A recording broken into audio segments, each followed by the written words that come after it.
கொத்தவரங்காயில் vitamin A காணப்படுவதால் இது கண்பார்வையை மேம்படுத்தி நல்ல பயனை கொடுக்கிறது. உடல் எடையை குறைக்க விரும்புவர்கள் கொத்தவரங்காயை உணவில் சேர்த்து கொள்வது நல்ல பயனை கொடுக்கும். ஏனெனில் இவற்றில் கலோரி அளவு குறைவாக இருந்தாலும் உடலுக்கு தேவையான வைட்டமின்கள், தாதுக்கள் அதிக அளவில் காணப்படுகிறது.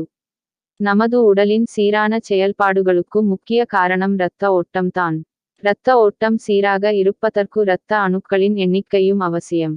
இரத்தத்தில் வெள்ளை அணுக்களின் எண்ணிக்கையை அதிகரிப்பதற்கு கொத்தவரங்காயை அதிகம் சேர்ப்பது நல்ல பயனை கொடுக்கிறது.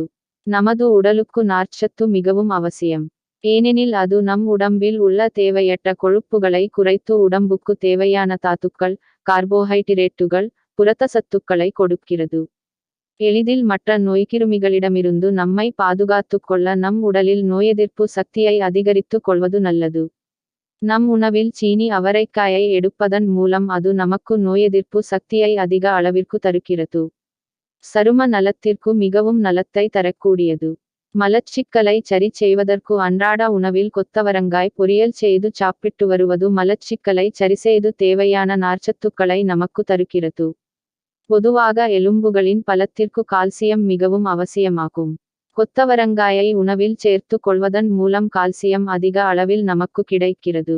பொதுவாக இதய நோயால் பாதிக்கப்பட்டவர்கள் இயற்கையான முறையில் உருவான காய்கறிகள், பழங்கள் சேர்த்து கொள்வது அவசியம்.